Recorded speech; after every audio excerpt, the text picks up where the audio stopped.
નમસ્તે વિદ્યાર્થી મિત્રો, આજે આપણે ધોરણ 6 વિષય વિજ્ઞાનમાં પાઠ 1 આહારના ઘટકોની સ્વઅધ્યયન પોથીનો અભ્યાસ કરીશું, જે ભાગ 1માં આપવામાં આવેલ છે.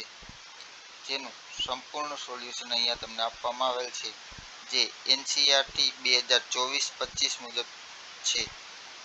તો તેના માટે અમારી YouTube channel easy education four 3 ને લાઈક કરો, શેર કરો અને સબસ્ક્રાઈબ કરો.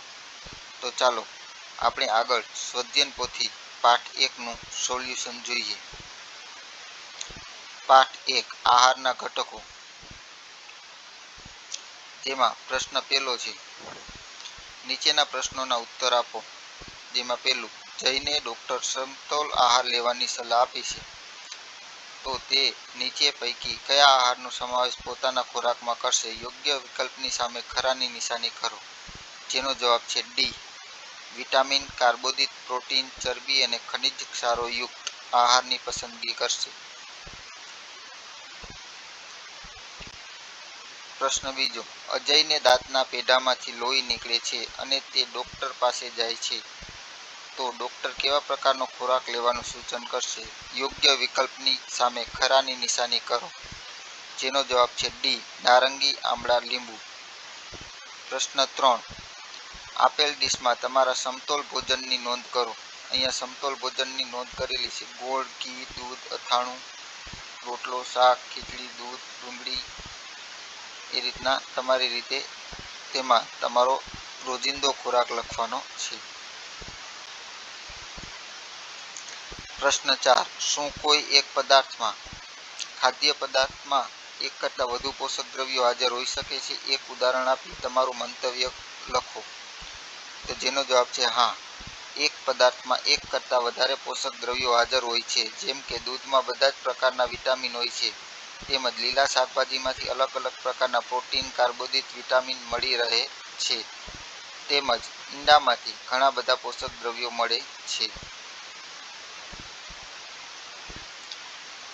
પ્રશ્ન 5, સમતોલ આહાર કોને કહેવાય? તેનું આપણા જીવનમાં મહત્વ સ્પષ્ટ કરો.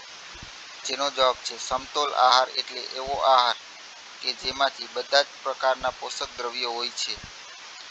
સમતોલ આહાર લેવાથી આપણા શરીરને પૂરતા પ્રમાણમાં પોષક દ્રવ્યો મળવાથી આપણા શરીરની શારીરિક તેમજ માનસિક વૃદ્ધિ સારી થાય છે. તેમજ રોગો સામે રક્ષણ મળે છે.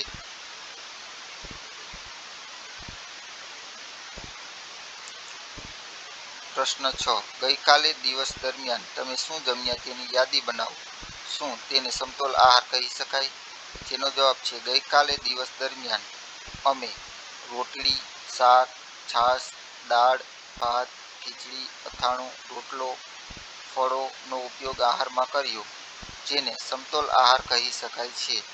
કારણ કે તેમાંથી બધા જ પ્રકારના પોષક દ્રવ્યો મળી રહે છે.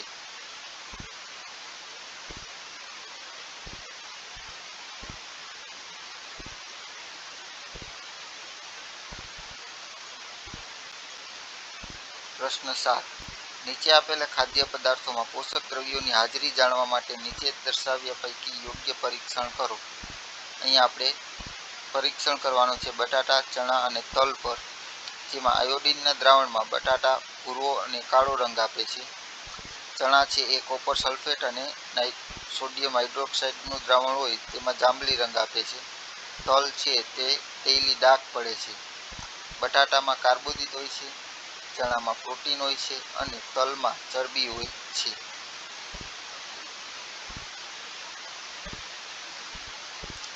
પ્રશ્ન 8, વૃક્ષાંશ એટલે કે પાચક રેસા આપણા ભોજનનો આવશ્યક ઘટક છે. કારણ આપો. વૃક્ષાંશ એટલે કે પાચક રેસા આપણા શરીરનો આવશ્યક ઘટક છે, કારણ કે પાચક રેસા ખોરાકના પાચનમાં મદદ કરે છે તેમજ નકામા પદાર્થોને શરીરમાંથી દૂર કરે છે. પ્રશ્ન 9, અહીંયા A થી B સુધી પહોંચતા તમને સમતોલ આહારના કયા ઘટકો મળે છે તેની કોષ્ટકમાં નોંધ કરવાની છે. જેમાં જોઈએ સલાડમાંથી વિટામિન અને પ્રોટીન મળે છે, ભાજીમાંથી વિટામિન A અને પાચક રેસા, દાળ ભાતમાંથી પ્રોટીન, કાર્બોદિત, મગમાંથી પ્રોટીન, ઘી તેલમાંથી વિટામિન એ અને ચરબી, પનીરમાંથી ચરબી અને પ્રોટીન.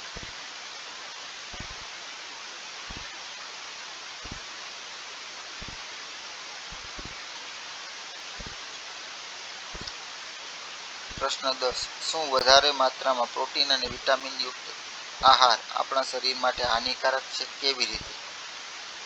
જવાબ છે ના. વધારે માત્રામાં પ્રોટીન અને વિટામિન યુક્ત આહાર લેવો જોઈએ નહીં, કારણ કે યોગ્ય માત્રામાં પ્રોટીન લેવાથી શરીરની વૃદ્ધિ થાય છે તેમજ વિટામિનથી રોગો સામે રક્ષણ મળે છે.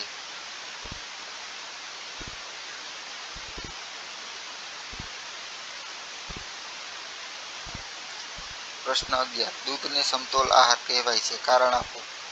જેનો જવાબ છે દૂધને સમતોલ આહાર કહેવાય છે કારણ કે દૂધમાં પ્રોટીન, ચરબી, વિટામિન, ખનિજ ક્ષારો હોય છે.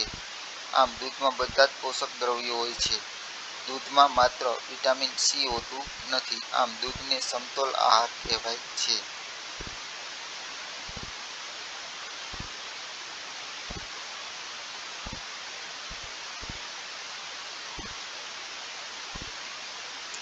પ્રશ્ન 12.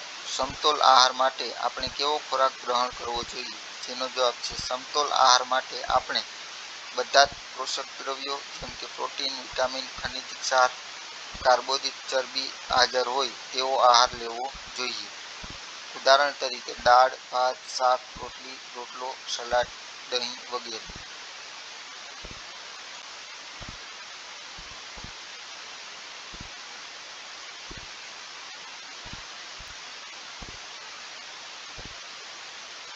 પ્રશ્ન 13. ત્રુટિજન્ય રોગ થવાનું કારણ શું? તેને અટકાવવા શું કરવું જોઈએ?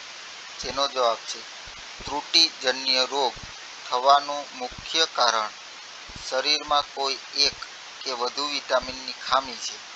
તેને અટકાવવા માટે બધા જ વિટામિન અને ખનિજ ક્ષારયુક્ત ખોરાક લેવો જોઈએ, એટલે કે સમતોલ આહાર લેવો જોઈએ.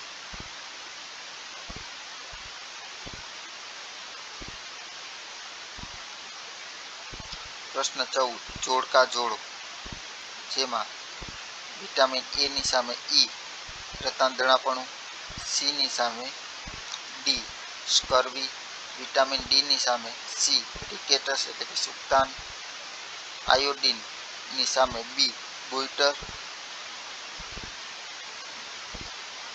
આયર્ન ની સામે એફ એનિમિયા રોગ દર્શાવેલો છે.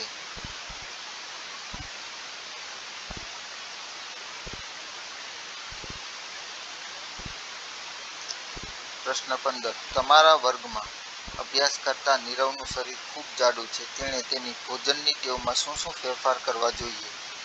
નીરવનું શરીર ખૂબ જ જાડું હોય તો તેના શરીરમાં ચરબીનું પ્રમાણ વધુ હોવું જોઈએ. તેને તેલ, ઘી વાળો ચરબીયુક્ત ખોરાક લેવો જોઈએ નહીં.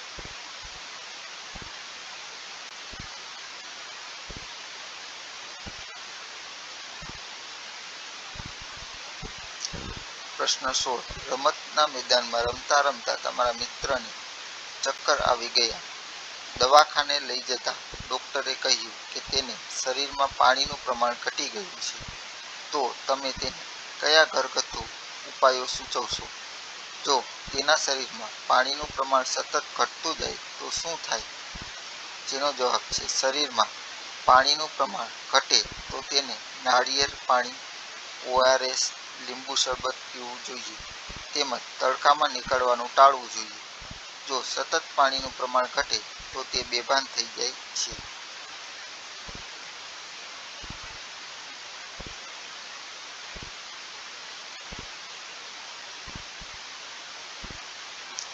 પ્રશ્ન 17. શાળામાં આપવામાં આવતા મધ્યાહન ભોજનમાં સમતોલ આહાર માટેનું મેનુ બનાવી મળતા પોષક દ્રવ્યો ચકાસો.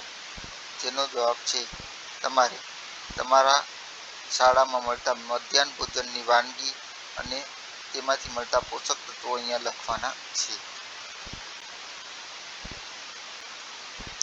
તો વિદ્યાર્થી મિત્રો, અહીંયા આપણું ધોરણ 6 પ્રકરણ 1 આહારના ઘટકોનું સ્વાધ્યાયન પોથીનું સોલ્યુશન પૂર્ણ થાય છે.